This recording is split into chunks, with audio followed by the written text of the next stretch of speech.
Good morning students. आज हम हिंदी में पाठ 2 सच्चा बालक इसके बारे में पढ़ेंगे। ये एक स्टोरी है, ठीक है। एक बार अध्यापक जी ने कक्षा के बालकों से गणित के प्रश्न हल करके लाने को कहा। प्रश्न बहुत कठिन थे।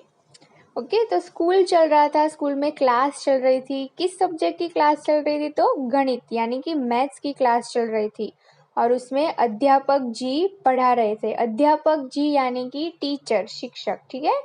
तो अध्यापक जी थे, वो मैथ्स पढ़ा रहे थे और उन्होंने कुछ क्वेश्चंस है वो होमवर्क में उनको दिए और कहा कि कल इसको सॉल्व करके लेके आना है।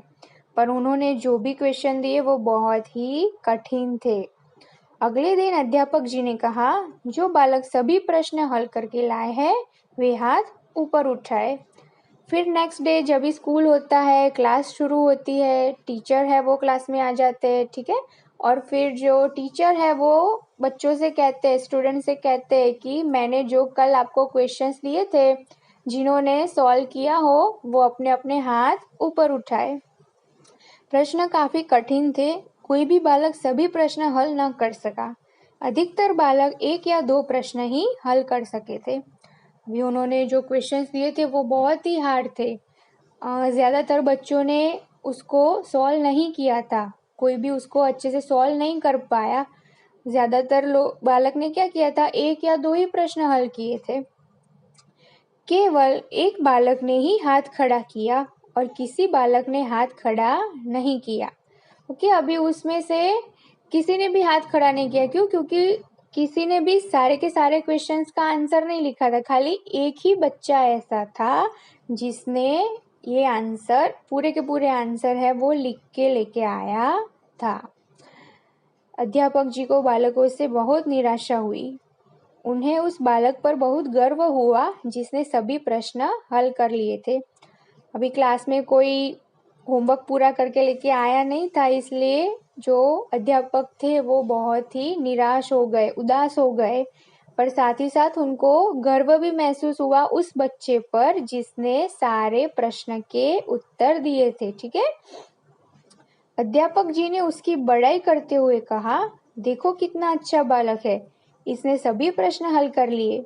यह परिश्रमी है, तुम्हें इससे सीख लेनी चाहिए, ठीक है। अभी जो एक बच्चा था वो सारे क्वेश्चंस के आंसर लिख के लेके आया था, इसलिए जो शिक्षक थे उससे बहुत ही खुश हो गए और उसकी तारीफ करने लगे, ठीक है। और तारीफ करते हुए कहा कि देखो ये तो कितना अच्छा बालक है, इसने सभी प्रश्न हल कर लिए, सभी क्वेश्चंस के आंसर इसने दे दिए हैं। यह परिश्रमी है, तुम्हें इससे सीख लेनी चाहिए। यार परिश्रमी यानी कि मेहनती, तो ये कितनी मेहनत करता है तो उससे आप सबको सीखना चाहिए और इतनी मेहनत करनी चाहिए। अध्यापक जी की बातें सुनकर वह बालक फूट फूट कर रोने लगा। अध्यापक जी न समझ सके कि वह क्यों रो रहा है। सभी बालकों को भी बहुत आश्चर्य हुआ। अभी अगर आपकी कोई तारीफ करे तो ऑब्वियसली आप हैप्पी हो जाओगे, पर यहाँ तो बात उल्टी हो गई। यहाँ पर तो जो बच्चे की तारीफ की वही बच्चा फूट फूट कर रोने लगा।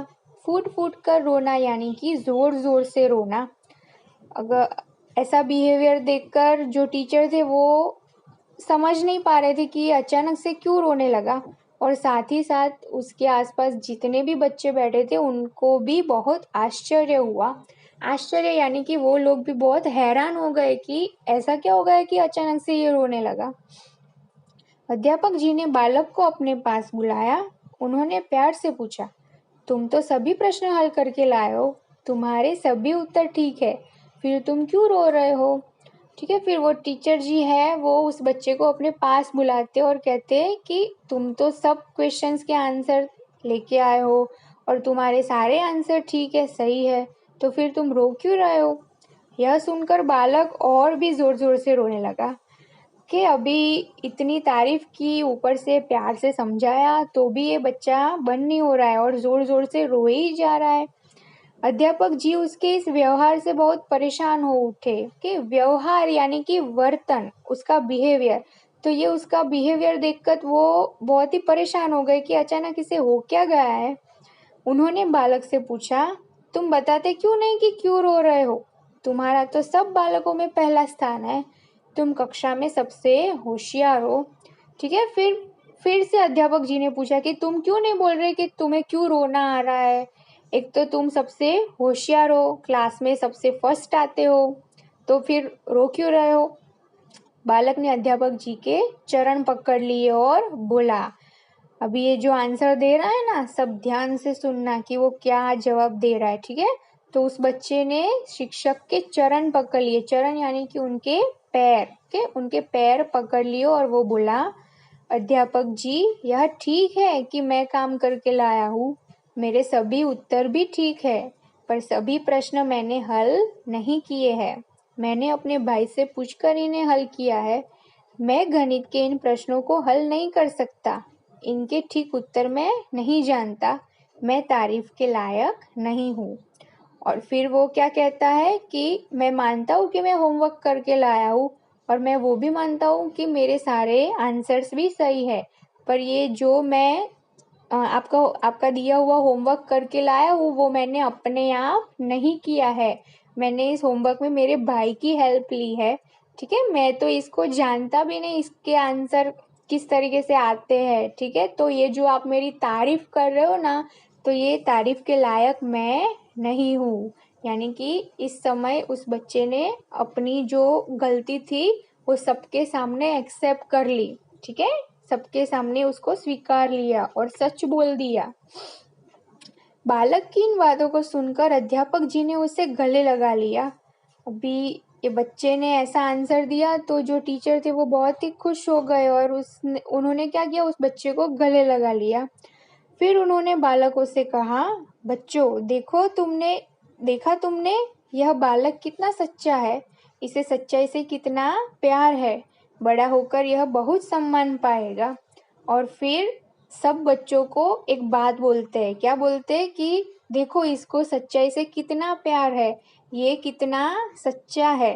ठीक है, ये जब बड़ा होगा ना तब ये बहुत सम्मान पाएगा, यानी कि सब लोग उसको बहुत रिस्पेक्ट देंगे, बहुत सम्मान देंगे। जो बालक सत्य बोलता है वह सबको प्रिय होता है। झूठ बोलने वाले को सम्मान नहीं मिलता। वो क्या कहते हैं कि जो बच्चा हमेशा सच बोलता है वो सबको अच्छा लगता है, पर जो झूठ बोलता है उनको कोई पसंद नहीं करता और कोई उनको रिस्पेक्ट भी नहीं देता है, मान भी नहीं देता है। सच्चे मनुष्य पर सभी विश्वास करते हैं। वह हर काम में सफल होता है, इसलिए हमेशा सच बोलना चाहिए। ठीक है, जो मनुष्य यानी कि इंसान, जो इंसान हमेशा सच बोलता हो उन पर सभी लोग ट्रस्ट करते हैं, सभी लोग उसको विश्वास करते हैं। ठीक है, और वो हर काम में सफल होता है, हर काम में वो सक्सेसफुल बनता है। इसलिए हमें हमेशा सच बोलना चाहिए। तो यहाँ पे स्टोरी खत्म होती है। बच्चों, जानते हो यह बालक कौन था? अब ये जो बच्चा है जिसकी हमने बात की, तो आप सब जानते हो कि वह कौन था? तो ये बालक थे गोपाल कृष्ण गोखले। ये बड़े होकर देश के महान नेता बने। तो हमारे देश के महान नेता थे गोपाल कृष्ण गोखले। तो ये उनकी बात थी। महात्मा गांधी गोखले को अपना गुरु मानते थे। देखो, महात्मा गांधी हमारे राष्ट्रपिता, ठीक है, तो वो गोपाल कृष्ण गोखले को अपना गुरु मानते थे। गोखले और गांधी जी सत्य के कारण ही महान कहलाए। ठीक है, आप सबको पता है, आप सब आज भी याद करते हो महात्मा गांधी को। ठीक है, तो महात्मा गांधी और गोपाल कृष्ण गोखले वो सत्य यानी कि हमेशा सच बोलने के कारण ही महान कहलाए और आज हम उनको याद भी करते हैं।